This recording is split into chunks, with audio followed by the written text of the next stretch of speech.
This lecture introduces you to some of the communication theories most helpful in the practice of public relations. A theory is simply an understanding of how and why things work the way they do. It's important to know how theory can serve as a critical tool in your practice of public relations. It adds a supportive dimension to your problem solving and your recommendations. Theory goes beyond description to prediction. That means that when studying the PR approach to a past situation, theory is explanatory, telling you why did something succeed or fail. And when preparing a PR recommendation, theory can be visionary, telling us what should guide our strategies to succeed. Theories come from many disciplines and can be applied to public relations. I'll share with you some simple examples of theories used, and if you want to learn more about any of them, make a note of it and do some further research, as well as refer to the handout provided. My comments in this lecture are by necessity abbreviated. Certain contexts and conditions make these theories stronger or weaker, but by reviewing select theories now, it should help build your understanding of how to use theory in the future. We will cover 10 communication theories. Now let's look at some of the communication theories that have been used in public relations. Media and mass communication related models, persuasion related models, and management and crisis related models. Media and mass communication theories concern sending a message to an audience via various forms, including traditional television, radio, newspapers, more recently film, music, and all of the many communication technologies.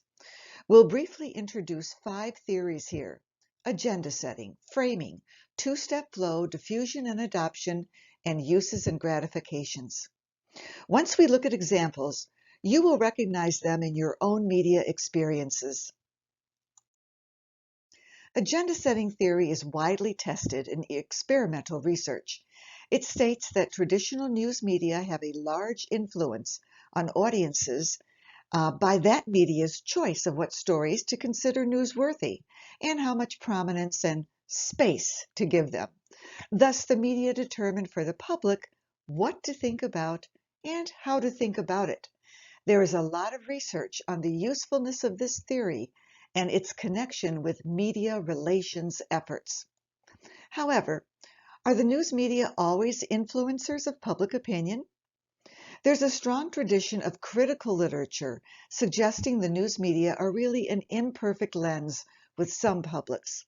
Actually, alternative media, advertising, film, entertainment, TV, radio, music may have greater effect than through the news. But no matter the conduit, when the content is no longer user-created, there is always a gatekeeper that you turn your story over to, who then controls the story that sets the agenda for your audience. Consider the impact of our current media environment. How is the public agenda being constructed differently today than in the past? What's getting overly emphasized? What's not getting talked about? Framing. Framing is the careful choice of words, imagery, sound, motion, or any rhetorical device to influence a certain meaning, and that makes it also a persuasion theory. Frank Luntz, a Republican strategist, renamed global warming as the more benign climate change.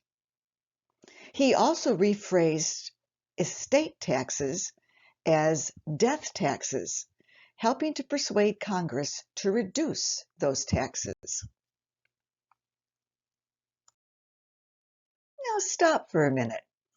Can we think of a current media example of framing and explain it?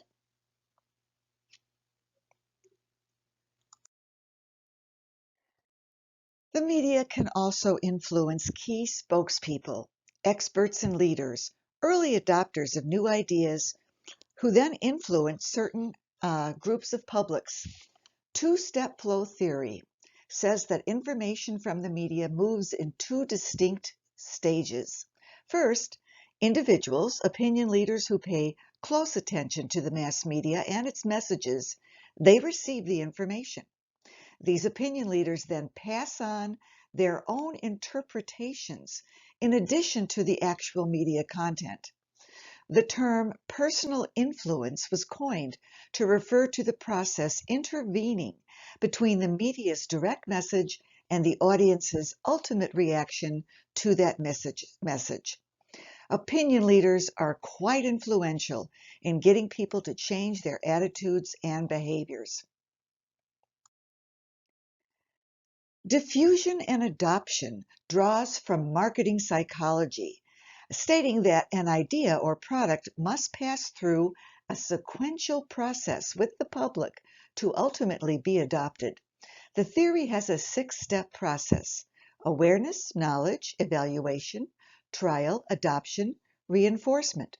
Research shows that a public's response to a certain persuasive appeal that calls for behavior change depends on where it lies in the diffusion process. And note the steps that must be accomplished with an audience before they reach trial.